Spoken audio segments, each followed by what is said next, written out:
Ils appelèrent cela un procès, mais tout le monde savait que c'était une exécution.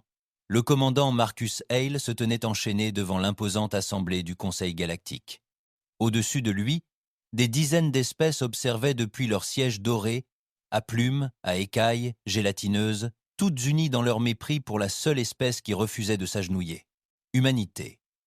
L'orateur principal, un être antique à l'apparence de serpent appelé le grand chancelier Eruvat, laissa échapper un flot de venin.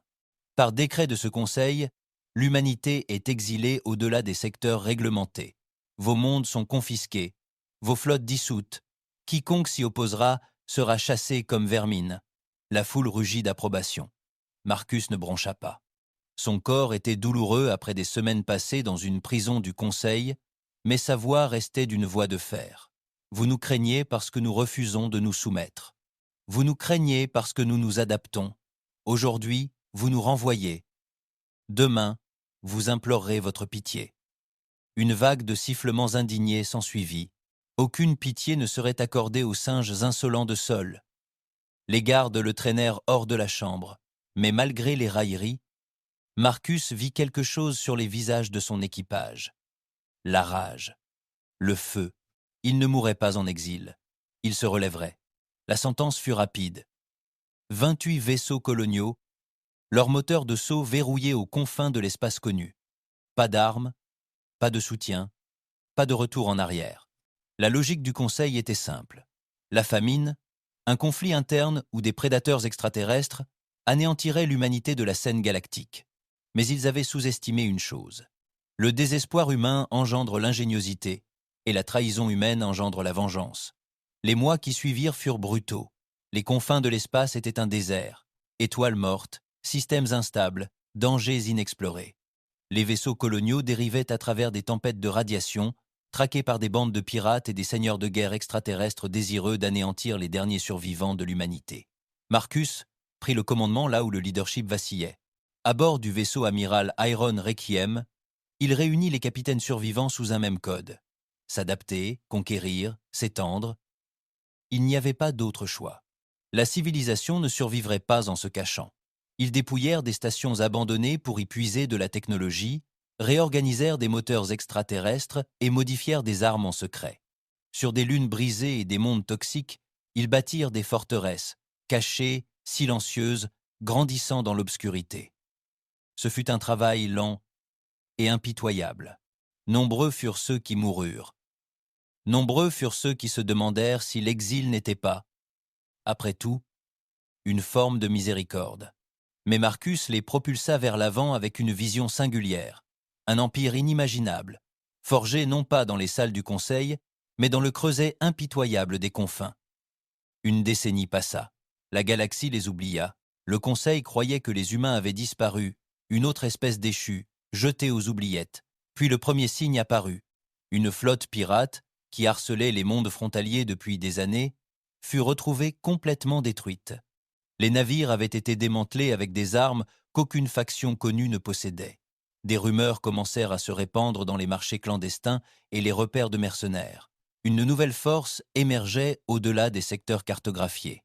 Des bandes de guerre humaines vêtues d'acier noir, des vaisseaux dotés d'une technologie nouvelle et terrifiante, des soldats qui combattaient avec une précision impitoyable. On les appelait des exilés, les fantômes d'une espèce qui aurait dû disparaître. Marcus se tenait maintenant sur le pont d'un nouveau vaisseau, le cuirassé Vanguard. Les chaînes de l'exil avaient disparu. Ses officiers portaient les uniformes d'un ordre nouveau. Des drapeaux humains étaient accrochés dans leurs salles de guerre, et derrière eux, une armada de navires remis en état, prêts au combat. Un officier subalterne s'approcha. « Monsieur, confirme les rapports des éclaireurs. Le système frontière 7K abrite un important centre logistique du Conseil. » La bouche balafrée de Marcus s'étira en un sourire sinistre. « Alors on prend !» Sa voix résonna dans le pont de commandement. « Ils nous ont chassés, ils nous ont dépouillés de notre foyer et de notre fierté. Mais nous avons bâti quelque chose de plus grand, un empire de force forgé par le sang et le feu. » La flotte avançait à l'unisson, moteur en feu.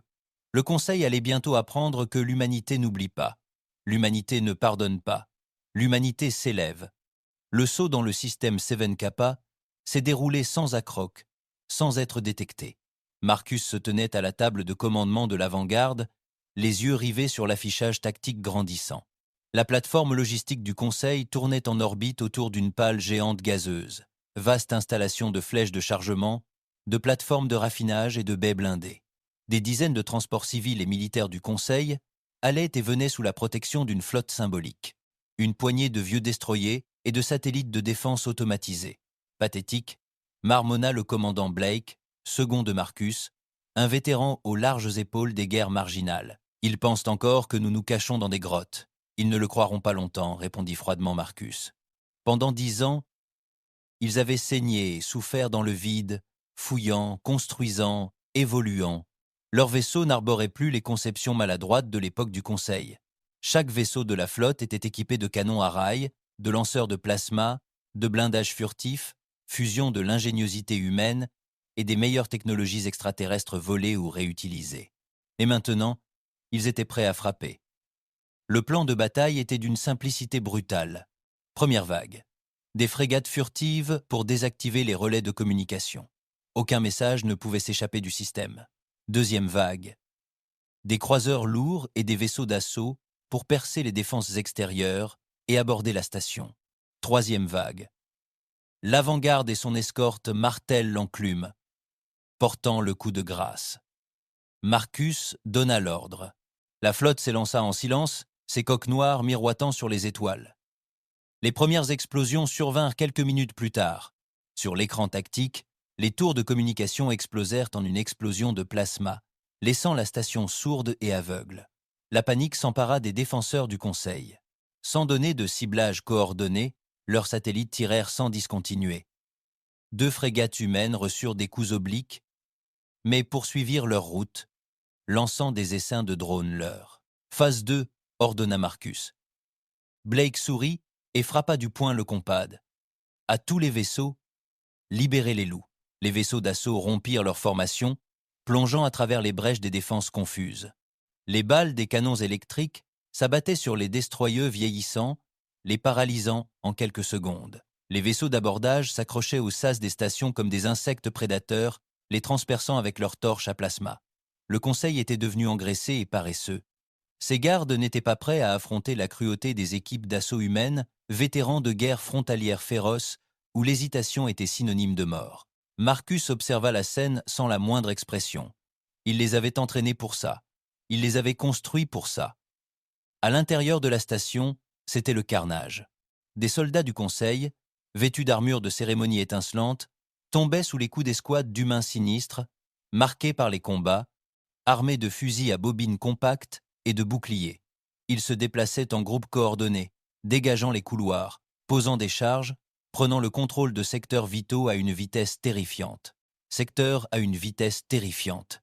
Au cœur des données, un jeune technicien nommé Decker, l'une des recrues les plus prometteuses de Marcus, s'est infiltré dans les systèmes du Conseil, téléchargeant de vastes archives de planning de flotte, d'itinéraires de ravitaillement et de communications secrètes.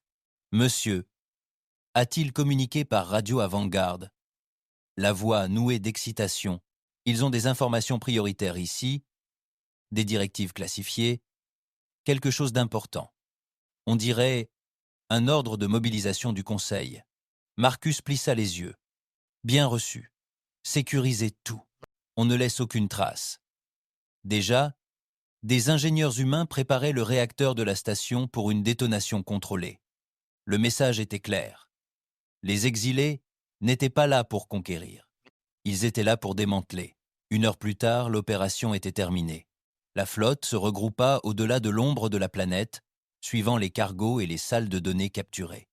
L'avant-garde planait au cœur de la formation, ses canons encore chauds après l'assaut.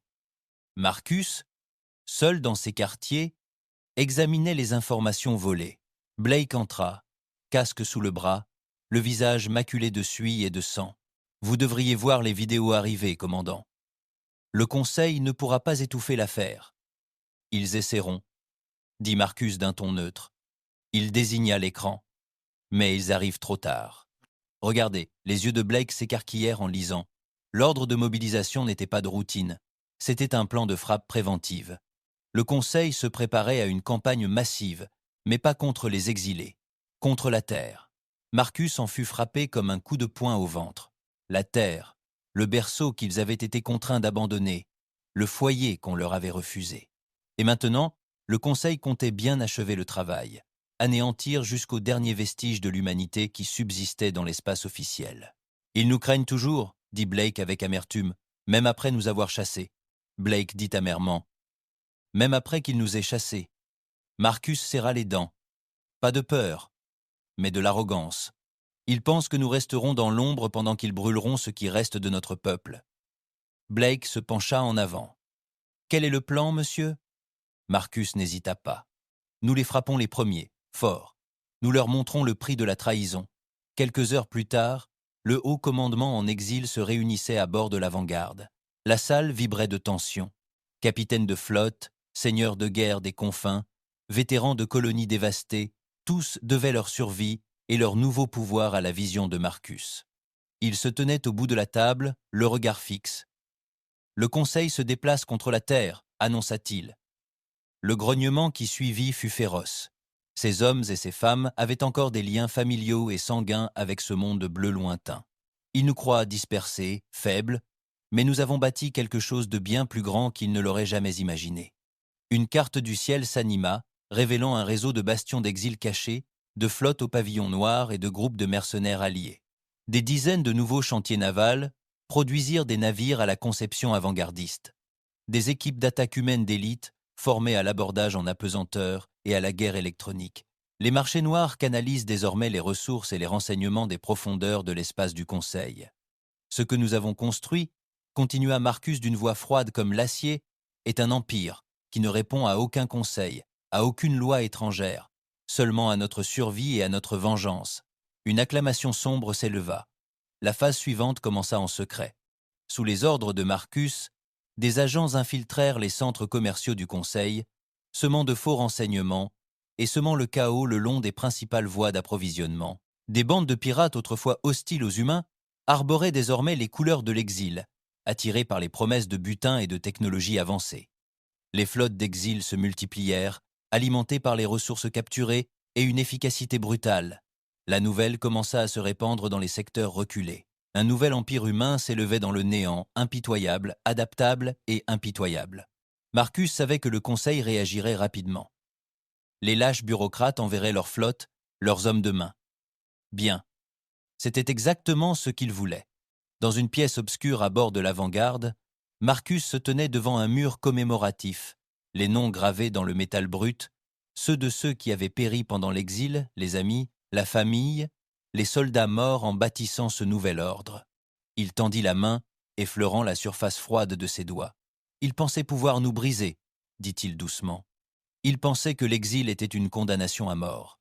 Une voix répondit depuis l'embrasure de la porte. « Blake. » Ils avaient tort. Marcus se retourna. Ses yeux brûlaient du feu d'un homme qui avait tout perdu et qui avait désormais tout à gagner.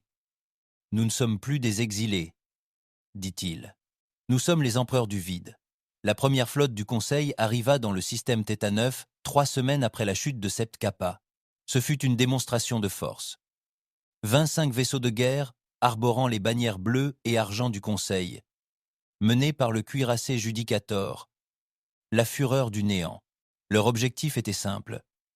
Ratisser le secteur, trouver ces soi-disant exilés et les anéantir. L'arrogance caractérisait leur approche.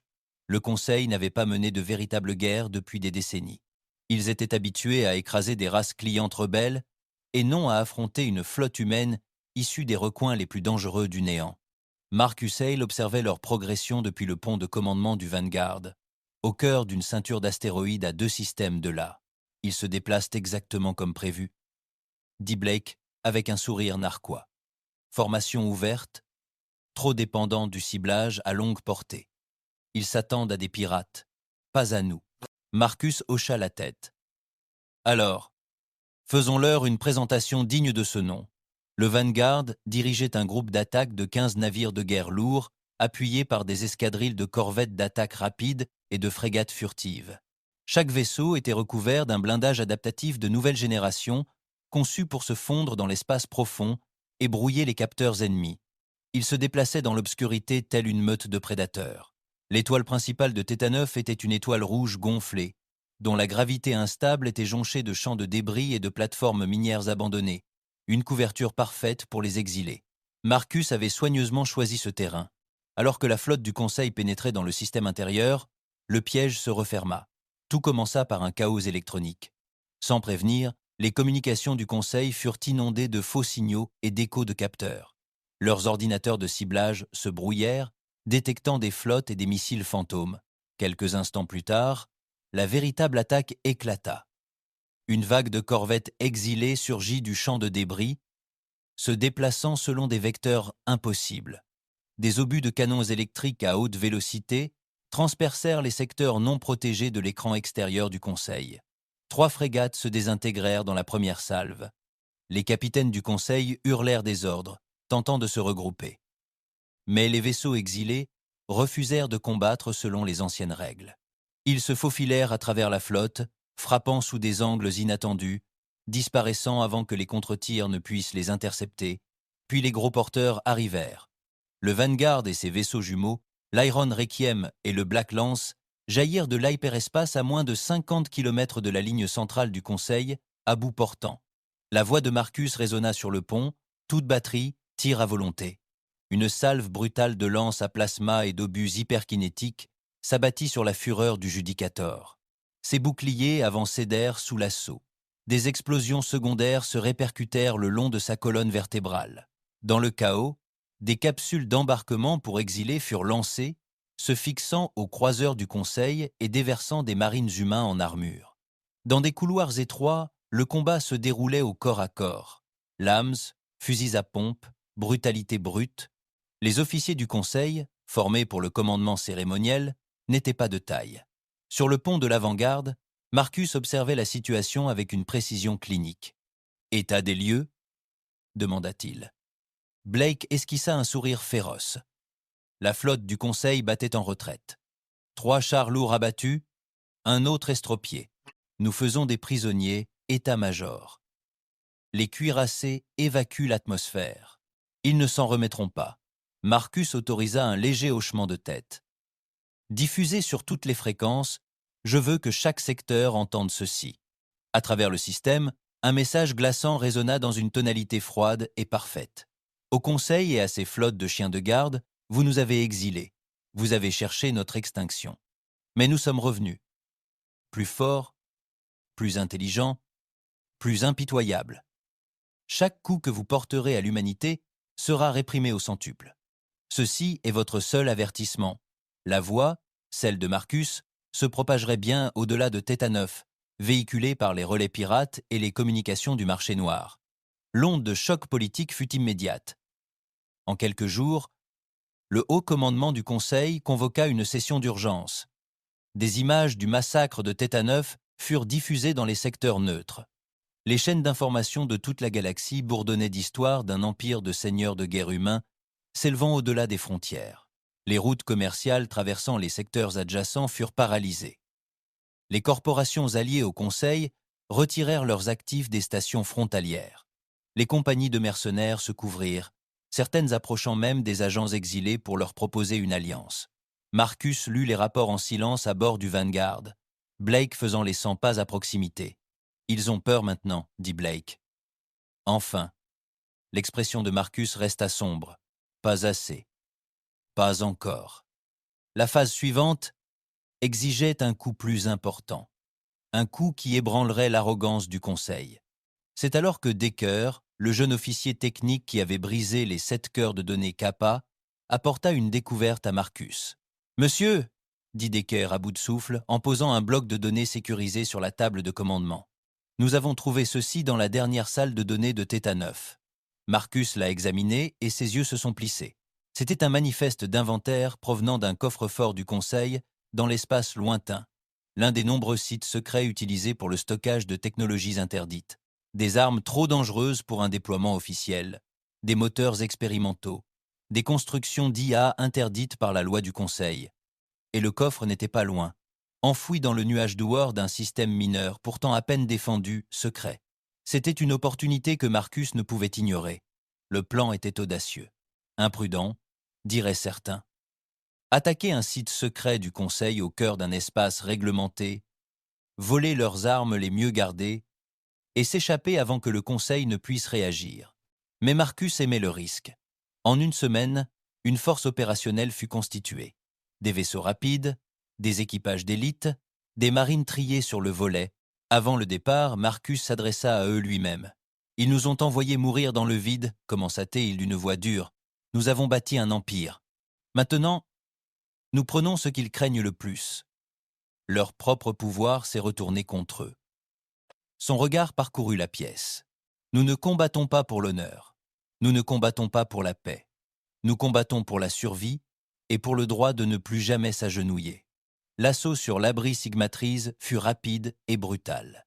Surgissant d'un saut hyperspatial de précision, des frégates furtives exilées ont déchiqueté les maigres défenses de la station en quelques minutes. Marcus dirigeait personnellement les équipes d'abordage, blindées de combinaisons noires, équipées d'un équipement d'intrusion avancé et de fusils à bobines de nouvelle génération. À l'intérieur, le coffre-fort était un labyrinthe de chambres scellées et d'une sécurité automatisée. L'ingéniosité humaine la perçait. À l'arrivée des renforts du Conseil, les exilés disparaissaient déjà dans l'obscurité, emportant avec eux des armes et des données susceptibles de remodeler l'équilibre du pouvoir galactique. La nouvelle du braquage se répandit plus vite que les capteurs du Conseil ne purent l'étouffer. Des secteurs entiers furent pris de panique. Les alliés du Conseil exprimèrent leurs doutes. Les mondes marginaux, longtemps irrités par le pouvoir du Conseil, commencèrent à contacter des émissaires exilés. Et, au fil de tout cela, la légende de l'Empire humain grandit. Marcus étudia attentivement les répercussions. « Ils ont sous-estimé le nombre d'ennemis qu'ils se sont faits, » dit Blake en observant les derniers rapports de renseignement. « Des secteurs entiers sont prêts à s'effondrer si on les pousse. » Marcus hocha lentement la tête. Cette poussée arrive. Il regarda le vide, où les flottes d'exil fraîchement formées se rassemblaient dans des chantiers navals secrets, plus grandes et plus meurtrières chaque semaine. « Nous leur avons montré la peur, » dit Marcus. « Maintenant, nous leur montrons la guerre. » Les représailles arrivèrent plus tôt que prévu. À peine un mois après le raid sur l'abri Sigmatrize, les flottes de guerre du Conseil déferlèrent sur la frontière, incendiant les ports neutres soupçonnés d'abriter des exilés. Des convois civils furent saisis, des colonies extérieures bombardées depuis l'orbite, et des familles entières furent enlevées, soupçonnées de collaboration. Marcus observait les rapports dans un silence sinistre depuis la salle de guerre de l'avant-garde. Ils n'avaient pas seulement déclaré la guerre aux exilés. Ils avaient déclaré la guerre à toute l'humanité. « Lâche !» gronda Blake en frappant la table d'un poing ganté. « Ils ne nous trouvent pas. Alors ils massacrent ceux qui sont désarmés. » Le regard de Marcus était glacial. « C'est pour ça qu'ils perdront. Ils ne comprennent plus le néant. Ils pensent qu'il obéit à leurs règles. » Autour d'eux, capitaines et seigneurs de guerre supérieurs murmuraient leur accord. La brutalité du Conseil se retournait contre lui, transformant des mondes autrefois neutres en alliés furieux et désespérés.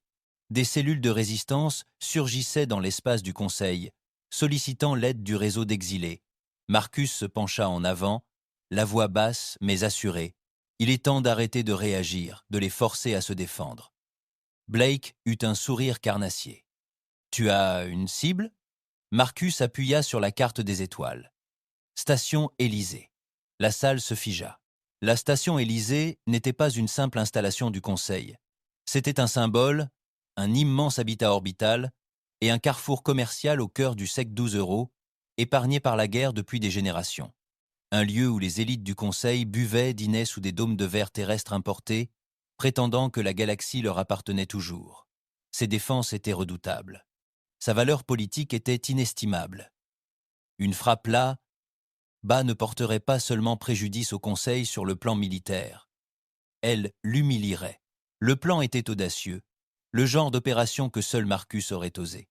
Pendant que la flotte principale des exilés poursuivait ses raids le long de la frontière, une force d'élite plus restreinte frapperait Élysée avec force et rapidité, neutraliserait ses boucliers, diffuserait l'attaque en direct, paralyserait ses infrastructures, non pas les détruire, mais les souillerait, un message de feu et de sang. Nulle part n'était sûr. Les préparatifs commencèrent aussitôt. 3 semaines plus tard, l'avant-garde menait une flottille furtive dans l'espace lointain. Des transports occultés transportaient des troupes de choc, les meilleures légions exilées, tandis que des frégates de guerre électroniques se préparaient à brouiller les communications du Conseil. Marcus s'adressa une dernière fois à ses hommes avant le saut. « Aujourd'hui, nous les frappons au cœur, dit-il. Ni pour la conquête, ni pour le pillage, ni pour la vengeance, pour chaque frère et sœur assassiné, pour chaque enfant brûlé lors de leur raid purificateur. » Il laissa les mots pénétrer son esprit. Ne laissez aucun d'eux en sécurité. Ne laissez aucun d'eux assuré. Un rugissement sombre lui répondit. La bataille pour Elysium commença à 3h, heure de la station. La première vague, des frappes de cyberguerre, aveugla les capteurs orbitaux et neutralisa les drones de défense. Au moment où les alarmes retentirent, les vaisseaux d'exil perçaient déjà les anneaux extérieurs. Marcus menait la danse, comme toujours. Il fonça à travers les lignes de sécurité du Conseil avec une précision impitoyable, son fusil à bobine tirant de courtes rafales mortelles. Derrière lui, des marines en armure noire nettoyaient les couloirs, pièce par pièce. Les halls dorés de la station étaient rouges. Depuis la tour de diffusion centrale, Decker et son équipe technique piratèrent les flux publics de la station. Dans tout le secteur, des milliards de personnes observèrent avec stupeur et horreur le changement de signal. Fini la propagande soignée du Conseil, place aux images en direct de leurs dirigeants rampant sous les armes des soldats exilés. Et par-dessus tout, la voix de Marcus. « Vous nous avez exilés, vous nous avez traqués, vous avez massacré nos enfants. Maintenant, nous sommes là, au cœur de votre empire pourri. Intact. Nous sommes l'avenir. Vous êtes le passé. Le flux s'est interrompu. À l'aube, Élysée était paralysée. Les survivants du Conseil ont fui, paniqués. Le commerce dans le sec 12 € a été paralysé. L'élite qui avait autrefois célébré l'exil de l'humanité se recroquevillait désormais derrière des portes blindées, craignant la moindre ombre. Et les exilés, ils disparurent à nouveau dans le vide, ne laissant derrière eux que des bannières calcinées. Les conséquences politiques furent nucléaires. La moitié du Conseil exigeait une guerre totale et immédiate. L'autre moitié, les vieux marchands et diplomates, murmuraient des négociations, craignant une nouvelle humiliation. Dans l'ombre, de nouvelles factions humaines surgirent. D'anciennes colonies terrestres, autrefois neutres, commencèrent à prêter allégeance à la bannière de Marcus. Des clans de mercenaires marginaux prêtèrent allégeance en échange. Pour la technologie et la protection des exilés. L'empire des exilés n'était plus une rumeur. C'était un fait. De retour à bord du Vanguard, Marcus étudia la carte changeante des alliances et des fronts. Blake entra, jetant une puce de données sur la table. « D'autres demandes d'alliance, » dit Blake. Et son sourire devint sombre. Un transfuge du Conseil. Marcus haussa un sourcil. « Qui » Blake appuya sur l'écran. Un visage familier apparut. L'amiral Korat, ancien commandant de la flotte du Conseil, désormais arrêté par ses propres supérieurs pour manquement à ses devoirs sur Theta 9. Il demande l'asile, dit Blake, et il le lui propose. L'écran afficha un calendrier secret des mouvements de la flotte. Marcus y réfléchit. « Faites-le monter à bord. Je veux l'entendre de sa propre bouche. » L'interrogatoire fut bref. Korat, dépouillé de ses insignes de grade mais toujours fier, soutint le regard de Marcus sans sourciller. « Tu nous détestes, » dit Marcus d'un ton neutre. « Je déteste les imbéciles qui dirigent le Conseil, » répliqua Korat. « Je leur ai dit que Theta 9 était un piège. Ils n'ont rien voulu entendre. Ils ont jeté mes hommes dans le vide. Et maintenant, tu viens à moi, » dit Marcus. Korat se pencha en avant. « Je ne te demande pas pardon, mais je te l'accorde. » Il désigna les données de la flotte. « Parce que je préférerais voir les humains dominer les étoiles plutôt que de les voir exterminés par des lâches extraterrestres. » Silence. Puis Marcus hocha la tête. « Bienvenue dans l'Empire. » Grâce à l'intelligence de Korat, de nouvelles opportunités s'ouvraient.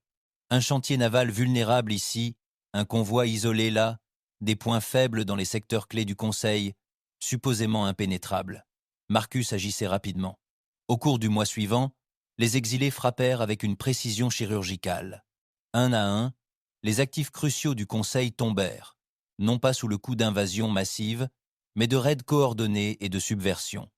Des chantiers navals brûlèrent, des dépôts de carburant disparurent, des centres de communication furent détournés, l'économie du Conseil commença à se fracturer. Et malgré tout cela, Marcus resta l'architecte de tout, implacable, méthodique, impitoyable. Implacable, méthodique, impitoyable. Dans la salle de guerre du Vanguard, Blake observait les derniers rapports avec une satisfaction sombre. « Nous gagnons », dit-il. « Vous avez réussi. » Le regard de Marcus resta dur.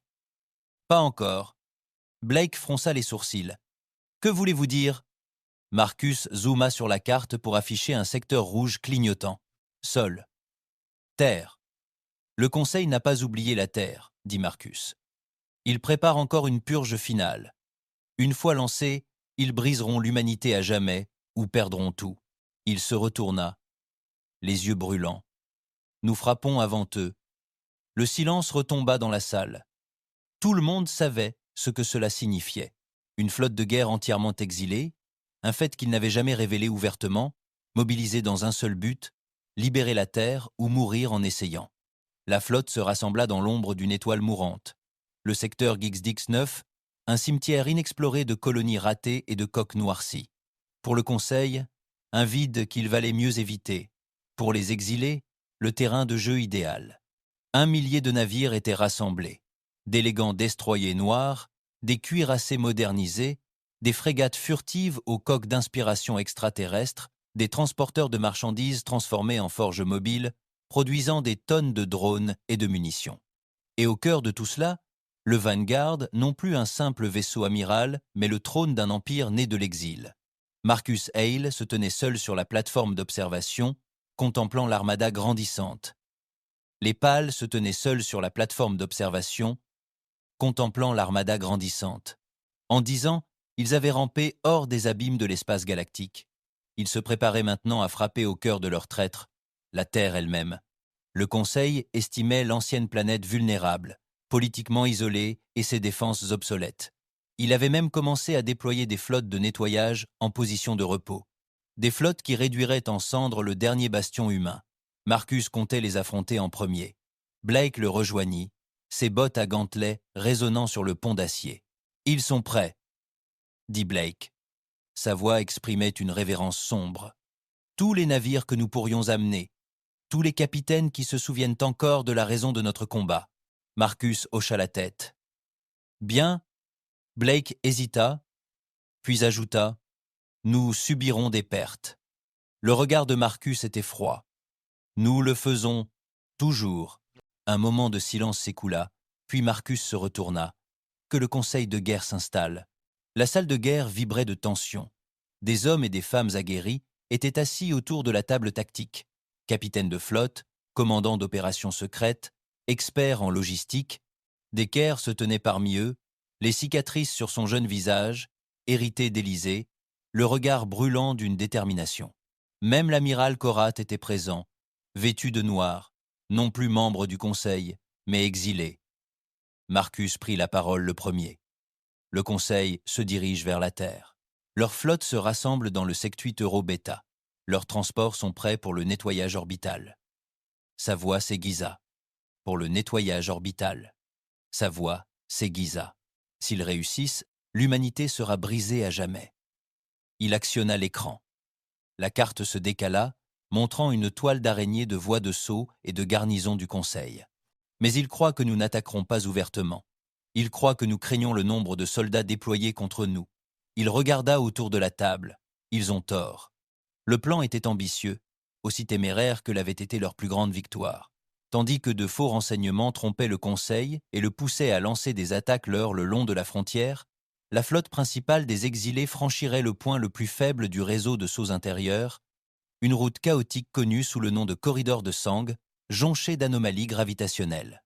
Aucun commandant censé ne l'utilisait, mais Marcus l'avait cartographié personnellement grâce à des archives disparues depuis longtemps et à des balises de navigation récupérées. Cela les amènerait à une semaine de saut de sol, invisible, sans préparation. Blake sourit en le voyant. Préparé. Blake sourit en le voyant. Fou furieux, tu vas y arriver. Marcus ne dit rien. La victoire était la seule option. Les préparatifs commencèrent aussitôt. Les ingénieurs travaillaient sans relâche, réaménageant chaque vaisseau pour un combat soutenu. Les soutes étaient vidées pour recevoir des munitions supplémentaires. Les générateurs de boucliers étaient poussés à leur limite. De nouvelles armes, certaines volées à l'abri Sigmatrize, étaient enfin installées. Sur les transporteurs de troupes, des milliers de marines exilés s'entraînaient à l'abordage et à l'assaut planétaire. Ce n'étaient pas de nouvelles recrues, c'étaient des tueurs, des vétérans aguerris des guerres marginales, des chasses aux pirates, des raids dans les stations du Conseil. Marcus lui-même inspectait chaque régiment. Ses paroles étaient simples. Vous vous battez pour le sang de votre peuple. Vous vous battez pour les enfants qu'ils ont brûlés.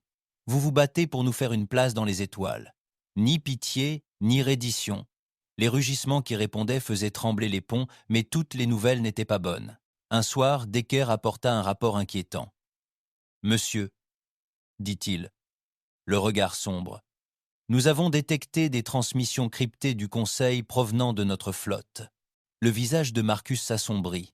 « Un traître ? Peut être plus d'un, dit Decker. Nous effectuons des analyses approfondies. La voix de Marcus se transforma en un grognement glacial. Trouvez-les doucement. Blake serra les mâchoires. S'il prévenait le Conseil, il ne le ferait pas. Marcus s'en chargerait personnellement. Cela prit 2 jours. Lorsque les traîtres furent démasqués, une petite cellule de capitaines mercenaires fut achetée avec des crédits du Conseil. Marcus ne perdit pas une seconde. Ils furent exécutés devant leurs équipages. Pas de discours, pas de supplications. Seul le claquement des pistolets à bobines dans l'air froid, un rappel brutal. Dans l'empire de l'exil, trahir signifiait la mort. Finalement, l'heure arriva. La flotte était prête, moteurs amorcés, itinéraire de saut calculé à la décimale près. Marcus s'adressa à eux depuis le hall de commandement de l'avant-garde, la transmission résonnant dans chaque vaisseau, chaque soldat. Vous savez pourquoi nous nous battons. Ils nous ont exilés, ils nous ont traqués, ils ont bombardé nos colonies, ils ont détruit nos mondes. Et pourtant, nous nous sommes relevés. Aujourd'hui, nous prenons le cœur des étoiles. Non pas pour la paix, non pas seulement par vengeance, mais parce que c'est notre droit. Nous sommes l'empire né de l'exil. Et demain, ils se souviendront de ce que signifie traverser l'humanité. Et demain, ils se souviendront de ce que signifie traverser l'humanité. Le rugissement de la réponse de la flotte secoua le vide.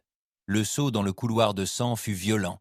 Les marées gravitationnelles poussèrent les moteurs à bout de souffle. Plusieurs vaisseaux d'escorte furent perdus, d'autres dévièrent de leur trajectoire, disparaissant dans des anomalies. Mais Marcus s'y était préparé. Pendant 6 jours difficiles, la flotte navigua dans le corridor, malmenée, éprouvée, mais intacte. Le 7e jour, des vaisseaux endommagés émergèrent dans le Secton Euro-Foxtrot. À un saut de sol, Decker lança des scans. La présence de la flotte du Conseil était minimale. Ils ne nous avaient pas vus arriver. Le regard de Marcus était d'acier. Planifier le saut final. Tandis que la flotte se regroupait, le dernier conseil de guerre se réunit à bord de l'avant-garde. Blake se pencha sur l'écran tactique. Nous avons perdu 15 vaisseaux, 25 autres endommagés, mais le moral est au beau fixe. Korat ajouta « Les forces de piquetage du Conseil dans le système sont faibles, trop engagées dans de faux fronts. Elles ne sont pas prêtes. » Marcus hocha la tête. « Ils enverront des renforts dès notre attaque. » Le sourire de Blake s'éclaircit. « Ensuite, nous tiendrons le cap jusqu'à ce que la terre soit à nous. » Marcus les regarda, le cœur de son empire, meurtri, impitoyable, loyal. « Demain, dit-il à voix basse, nous porterons la guerre sur sol. » Sur la plateforme d'observation, ce soir-là, Marcus se retrouva seul. La terre brillait devant eux, une lointaine lumière bleue dans la mer Noire, le monde qu'ils avaient été contraints d'abandonner, le monde que le Conseil cherchait désormais à brûler, mais plus maintenant. Les yeux de Marcus brûlaient d'un feu glacial. « Nous arrivons, murmura-t-il, et cette fois, nous ne supplierons pas. Nous ne nous agenouillons pas. Nous conquérons. » La flotte sauta sur sol à 4-0 standard. Un instant, les étoiles du secteur 1 Foxtrot emplirent le vide. L'instant d'après, le système apparut en flammes.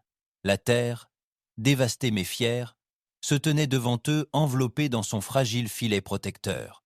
Stations orbitales, plateforme de combat du Conseil à moitié hors service. Le trafic civil était bloqué en plein transit, tandis que la vague noire des vaisseaux exilés affluait. Sur la passerelle de l'avant-garde, Marcus se tenait à la table de commandement, le visage impassible. « Statue !» ordonna-t-il.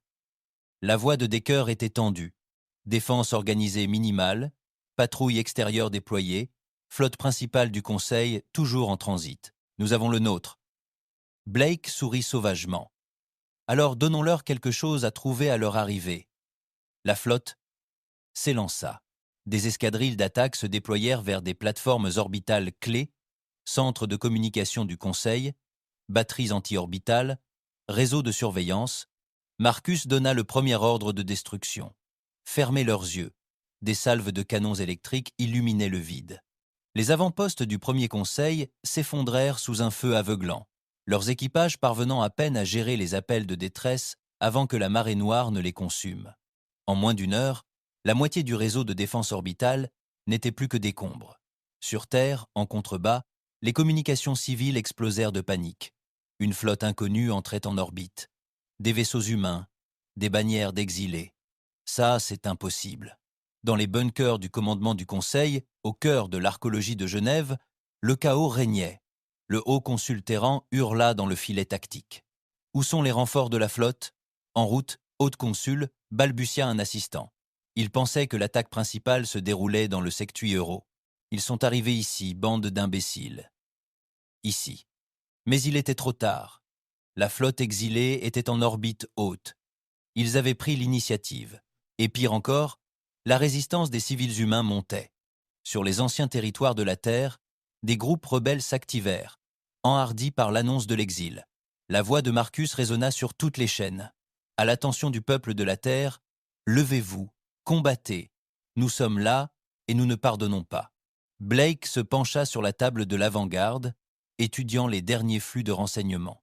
Des cellules de la résistance en Europe, en Asie, dans l'ancien Northam, attaquaient déjà les ressources du Conseil sur la planète. L'expression de Marcus resta froide. Bien. Nous maintenons la domination orbitale, attaquons les stations clés, les forçons à diviser leur défense. À midi, la bataille battait son plein. Les renforts du Conseil commencèrent à arriver au compte-gouttes. Des croiseurs rapides, de vieux cuirassés venus des chantiers martiens. Mais ils arrivaient au compte-gouttes, désorganisés, déjoués. Les groupes de destroyers exilés les découpèrent avec une efficacité brutale, utilisant des moteurs furtifs, des vecteurs de poussée imprévisibles et des tactiques de guerre marginales durement apprises. À l'avant-garde, Marcus arpentait la passerelle, les yeux rivés sur le flux tactique. Decker annonça « Flotte principale du Conseil », abandonnant le FTL. 8 minutes avant l'arrivée. Marcus hocha la tête. Tous les vaisseaux se préparent. Nous maintenons l'orbite. Nous la maintenons à tout prix. La flotte principale du Conseil arriva, furieuse. 60 vaisseaux de guerre, menés par le vaisseau amiral, le marteau céleste, coques argentées étincelantes, filets de boucliers scintillants, tout le poids de la colère du Conseil. Sur le pont du marteau, l'amiral Velan, fraîchement promu après la défection de Korat, donna un ordre unique et sinistre. Exterminez-les. Pas de quartier. Le vide explosa dans le chaos. D'imposants cuirassés du Conseil lancèrent vague après vague des torpilles à antimatière. Les croiseurs exilés fonçaient entre eux, ripostant avec des salves de canons électriques et des lances à plasma. Les escadrilles de chasseurs s'engagèrent dans de violents combats au couteau, débris et cadavres emplissant l'obscurité. L'avant-garde menait la ligne centrale, arme à feu flamboyante. Sa coque noire esquiva, frappe après frappe. Marcus resta immobile, la voix aiguë dans les communications. Maintenez la formation. Ils s'attendent à ce que nous nous échappions. Nous ne le sommes pas. Le premier vaisseau exilé a tombé. Le Resolute Blade s'est écrasé au combat, percutant un croiseur lourd du Conseil alors même que son cœur se brise. Dernière transmission de son capitaine. Pour le sang versé, pour la terre, nous mourrons libres. Marcus serra les dents. Encore un nom pour le mur, mais la ligne tenait bon. À la 3e heure, la bataille atteignit son paroxysme. Blake cria par-dessus le vacarme, le flanc gauche s'affaiblissant. Trop de dreadnoughts. Marcus se tourna vers les communications. Déployez l'escadre de réserve alpha, martelez ce flanc, repoussez-les. Decker cria. Le Conseil signale, il demande l'autorisation de frappe planétaire. La voix de Marcus se fit d'acier. Ils ne vivront pas assez longtemps pour tirer. Puis vint le tournant. une salve codée d'un des agents des profondeurs, d'anciens renégats du Conseil, qui transmettaient désormais des renseignements au commandement en exil. Les yeux de Decker s'écarquillèrent. « Monsieur, les coordonnées du vaisseau de commandement du Conseil sont exposées, vulnérables. » Le regard de Marcus se rétrécit. Cible verrouillée, tous les canons. Le marteau céleste était un monstre blindé, mais trop sûr de lui. Ses écrans se concentraient sur la protection de la ligne principale, pas sur lui-même. Le Vanguard et son vaisseau jumeau, l'Iron Requiem, fonçaient, leurs canons tirant à bout portant. Des projectiles de rail perçaient la section centrale du marteau. Des tempêtes de plasma éventraient ses relais d'alimentation. Marcus déclencha une rafale à l'échelle de la flotte. « Achevez-les !» La mort du Hammer fut d'une beauté sauvage. Son noyau explosa, emportant avec lui 3 croiseurs d'escorte. L'onde de choc sema la confusion parmi les formations du Conseil. À travers la flotte, les cris de guerre des exilés résonnèrent. Le vent avait tourné, mais la victoire avait un prix. La flotte exilée saignait, la moitié de la ligne était paralysée, les pertes s'accumulaient. À l'avant-garde, les alarmes retentissaient. Les rapports de dégâts affluaient. Blake, le visage ensanglanté, cria « Hull perce les ponts 7 à 9, les boucliers fluctuants. » La voix de Marcus restait froide comme l'acier. « Nous tenons. La terre veille. Nous ne tomberons pas. » Et puis, un nouveau signal. Les chaînes civiles étaient inondées d'images. Les villes terriennes se révoltaient. Les avant-postes du Conseil étaient envahis. Les bannières de la résistance se levaient. Marcus observait en silence. Le peuple avait répondu. Blake se tourna vers lui, la voix rauque. « Tu avais raison. » Marcus n'eut aucun sourire, aucun geste de victoire, juste un ordre de fer. « Passons à l'attaque. Nous les brisons. » Maintenant. Alors que le crépuscule tombait sur la terre, la flotte du Conseil se brisa. Les survivants dispersés s'enfuirent vers l'orbite terrestre, laissant derrière eux des débris en flammes. Les vaisseaux noirs des exilés tenaient le ciel, et sous eux, l'ancienne planète natale se dressait à nouveau, défiante. Sur la passerelle de l'avant-garde, ensanglantée et épuisée, Marcus se tenait à la fenêtre d'observation. La terre luisait en contrebas, meurtrie mais invaincue. Blake s'approcha. « C'est fait. » La voix de Marcus était un grognement sourd. « C'est commencé. » Car ce n'était pas une fin. Ce n'était que le premier coup d'une nouvelle guerre. Une guerre pour le destin de l'humanité et des étoiles. Et Marcus Hale l'amènerait à bien. Jusqu'au bout ou jusqu'à l'avènement d'un empire que personne ne pourrait plus jamais exiler. La terre brûlait, mais elle était libre. Pour la première fois depuis des décennies, aucun vaisseau du Conseil ne tenait l'orbite. Les bannières noires des exilés étaient suspendues aux anneaux orbitaux brisés et aux plateformes paralysées. La bataille avait été gagnée, mais à un prix. Marcus Hale se tenait dans la salle de guerre de l'avant-garde, entouré de capitaines épuisés et d'officiers ensanglantés. La flotte était malmenée, près d'un tiers de ses navires étaient hors d'usage ou détruits, et des milliers de morts. Mais ils restaient debout, et sous eux la terre s'élevait. La voix de Blake était rauque, teintée de fumée. Les forces rebelles rapportaient avoir pris le contrôle total de Genève, de l'arc de New York, de certaines parties de l'Asie et des zones africaines. Les forces du Conseil se retiraient sous terre, les civils se faisaient justice eux-mêmes. Marcus hocha la tête d'un air sombre. Il s'y attendait. Des années de tyrannie du Conseil ne s'étaient pas évanouies du jour au lendemain. Decker, meurtri et brûlé, ajouta « Ils ont intercepté les communications du Conseil. Ils se regroupent. Les secteurs clés se mobilisent déjà. Les renforts arrivent d'ici quelques semaines. » Le regard de Marcus se fit faire. Ensuite, nous prenons possession de la terre. La fortifions et leur envoyons un message inoubliable. L'occupation commença à l'aube suivante. Des vaisseaux de débarquement d'exilés descendirent dans le ciel brûlant, déversant des marines en armure noire dans des villes à moitié détruites. Priorité numéro 1, déraciner les derniers bastions du Conseil. Pas de quartier, pas de prisonniers. Priorité 2, sécuriser les infrastructures clés. Ascenseurs orbitaux, chantiers navals, plateformes de données. Priorité 3, contrôler le récit. Le monde doit savoir qui règne désormais. Marcus mena la première équipe d'intervention dans l'archéologie de Genève en ruine. Des bannières du Conseil gisaient, déchirées, dans les couloirs de marbre. Du sang maculait les murs. Des civils entassés dans des camps de fortune observaient avec méfiance l'arrivée des troupes en exil. Dans l'ancienne salle du trône du Conseil, Marcus se tenait devant un mur de prisonniers enchaînés. Gouverneur du Conseil, homme de main, collaborateur. Blake cracha par terre. « Que voulez-vous qu'on fasse d'eux » La voix de Marcus était d'un froid glacial. « Diffusez-le. Le monde entier le regarde. » Sur tous les écrans et canaux de communication survivants, la Terre a vu la justice s'opérer. Un par un, les pires loyalistes du Conseil ont été exécutés. Leurs crimes ont été lus à voix haute. Ni procès, ni clémence, mais jugement. Le message était clair. L'ordre ancien est mort. Mais la victoire a entraîné des choix plus difficiles. 2 jours après le début de l'occupation, Blake apporta des nouvelles inquiétantes. Afflux de réfugiés, des dizaines de milliers de personnes venues des colonies extérieures, des zones contrôlées par le Conseil. Ils affluaient vers la terre, en quête de protection. Marcus serra les dents. Les ressources étaient déjà limitées. Les villes de la terre étaient en ruine. Blake poursuivit à voix basse. Et ils ne sont pas tous propres. Des agents du Conseil, des agitateurs. Nous avons intercepté des communications. Marcus resta silencieux un long moment, puis filtrez-les tous. Aucune tolérance. Aucun risque. Blake hocha la tête, comprenant l'ordre tacite. Ce ne serait pas joli, mais ce serait nécessaire. Pendant ce temps, dans les profondeurs de l'avant-garde, Marcus rencontrait l'amiral Korat. L'ancien commandant du Conseil avait prouvé sa valeur au combat. Il apportait maintenant des renseignements qui glaçaient même Marcus. Il convoque un conclave d'urgence, annonça Korath.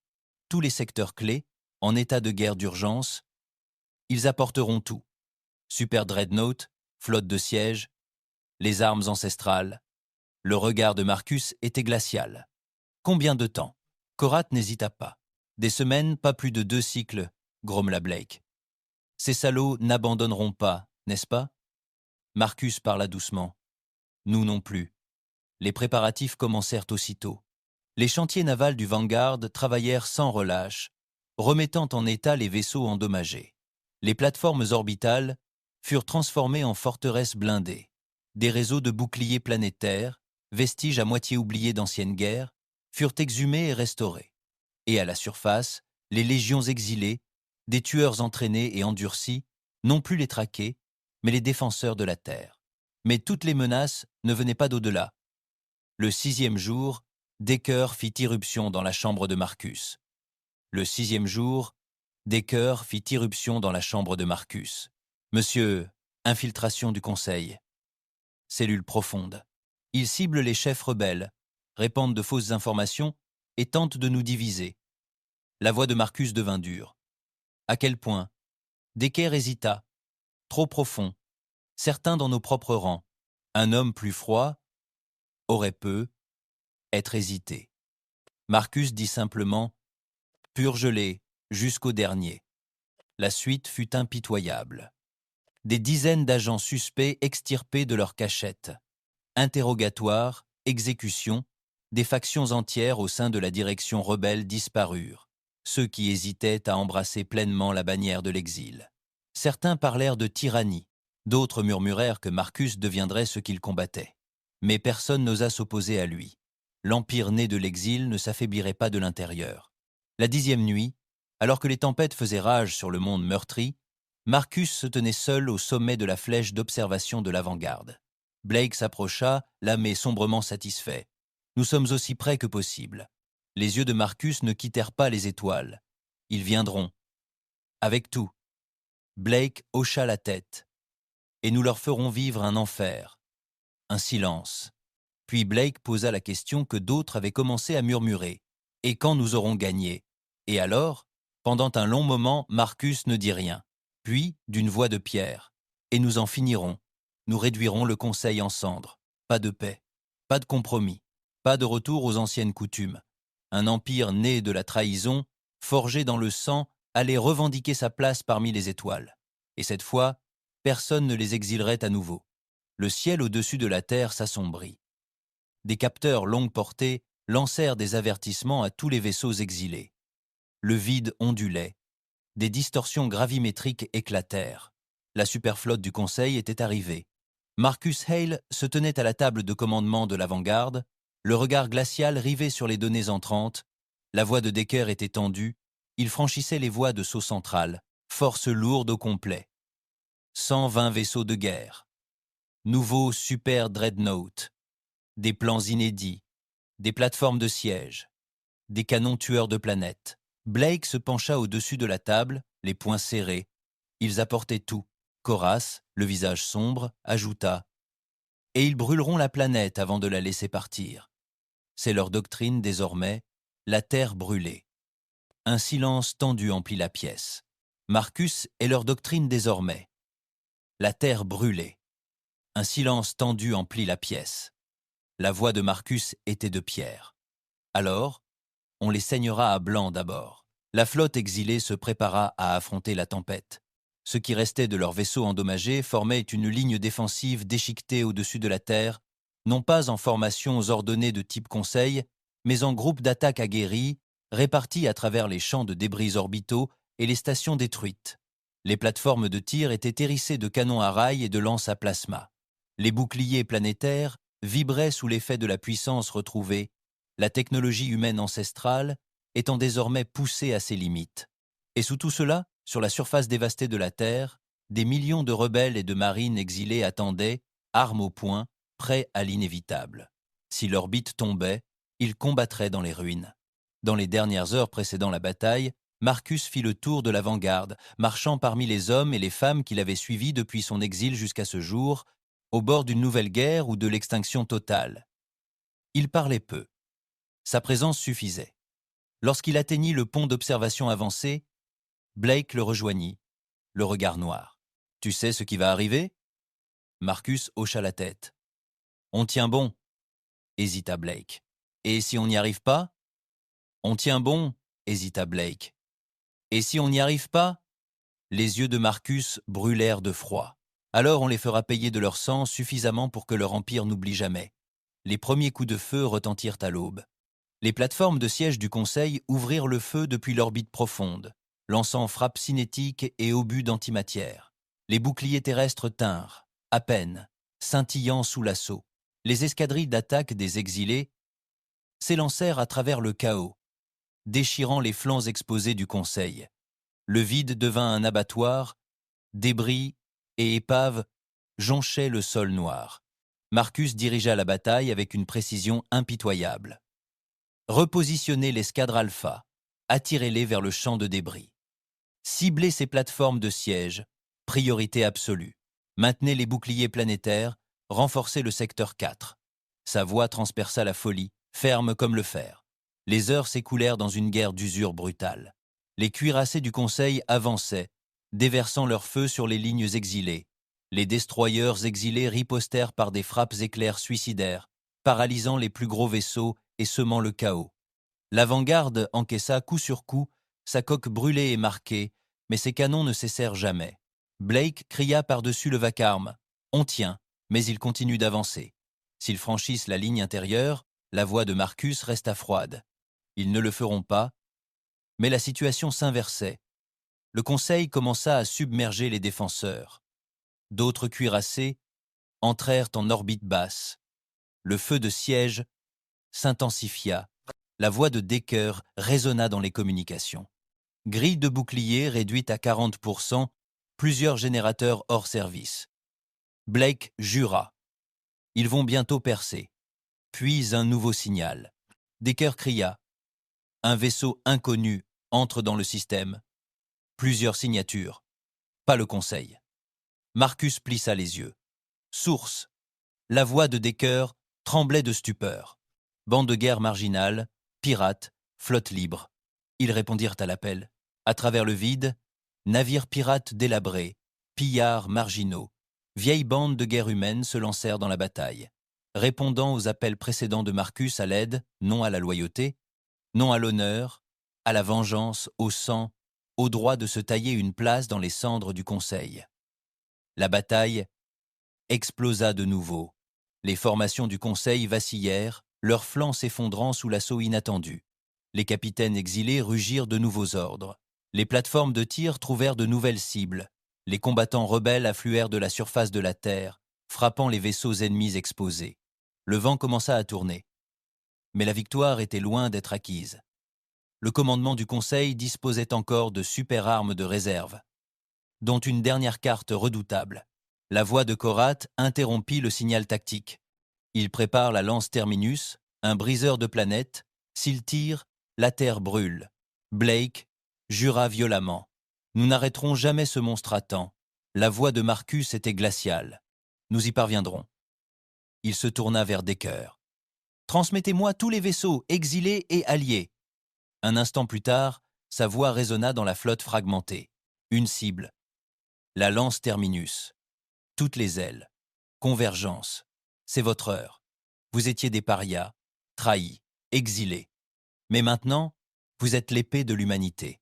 Exilés. Mais maintenant, vous êtes l'épée de l'humanité. Nous tenons la terre. Nous tenons l'avenir. Frappez. Maintenant. La réponse fut immédiate. Les vaisseaux exilés quittèrent leur formation, fonçant vers le groupe d'escorte de la lance Terminus. Des pillards marginaux suivaient, fus et intrépides, cherchant la gloire dans le feu. Même les navires endommagés se lancèrent dans la mêlée, leurs canons crachant. L'assaut était le chaos incarné. Les escortes du Conseil luttaient désespérément pour protéger la lance. Les cuirassés s'enfonçaient à bout portant. Des nacelles d'abordage s'accrochaient aux coques ennemies. Marcus lui-même mena l'avant-garde au cœur du tourbillon, les canons tirant sans interruption. L'avant-garde au cœur du tourbillon, les canons tirant sans interruption. Les alarmes de la passerelle hurlaient. Blake criait. Brèche de coque. Pont neuf. Incendie à l'arrière. Pont, séquence de charge de lance, presque 70%. La voix de Marcus était un grognement. Poussé. Puis, la rupture. Un croiseur exilé en ruine, l'Iron Wraith, percuta une escorte du Conseil, créant une brèche. Marcus en saisit. Pleine puissance. Visait la lance. L'avant-garde bondit en avant, ses lances à plasma déchirant la partie centrale non blindée de la superarme. Les artilleurs du Conseil se précipitèrent, trop tard. Une dernière salve perça le cœur de la lance. La détonation fut cataclysmique. La lance terminale explosa en une vague aveuglante, consumant les vaisseaux alentour. La grille du bouclier terrestre vacilla, mais resta immobile. Un silence s'abattit sur les communications. Puis, une acclamation rauque. Blake, ensanglanté, se tourna vers Marcus. « Tu as réussi. » Le regard de Marcus resta froid. Pas encore. La lance détruite, l'élan du Conseil s'écroula. L'amiral Valen, à bord de son vaisseau amiral, se trouvait face à un choix difficile. Les vaisseaux du Conseil brûlèrent, les renforts exilés continuèrent d'affluer, et sur Terre, des millions de personnes surgirent. Une vague infernale. Veylon ordonna la retraite. La flotte du Conseil se brisa. Les vaisseaux survivants quittèrent le système, harcelés par les navires exilés et pirates. Pour la première fois depuis des générations, la Terre se retrouva libérée du Conseil. Dans les heures qui suivirent, Marcus se tenait de nouveau sur le pont d'observation du Vanguard, observant la planète meurtrie en contrebas. Blake le rejoignit, la voix rauque. « C'est fini. » Marcus secoua la tête. Non. Il se retourna, les yeux brûlants d'une détermination farouche. C'était commencé. Car ce n'était pas une victoire sur laquelle on pouvait se reposer. Le Conseil régnait toujours sur les secteurs centraux, commandait toujours de vastes flottes. Mais désormais, le mythe de leur invincibilité était brisé, et l'empire de Marcus Hale, né de l'exil, forgé dans le sang, était prêt à s'élever. Dans les jours qui suivirent, des émissaires exilés se dispersèrent à travers les étoiles. Des mondes longtemps silencieux prêtèrent désormais allégeance. Les colonies humaines fracturées envoyèrent des émissaires. Et dans les sombres couloirs de l'avant-garde, Marcus s'adressa à son conseil de guerre. Nous ne reconstruirons pas l'ancien. Nous ne chercherons pas la paix avec les traîtres. Nous forgerons un nouvel empire. Un empire où plus aucun humain ne s'inclinera devant des maîtres extraterrestres. Et nous forcerons le conseil à s'agenouiller. À travers le néant, l'appel résonna. Une nouvelle guerre se préparait. Et en son cœur se tenait Marcus Hale, l'exilé, l'invincible, l'empereur du vide.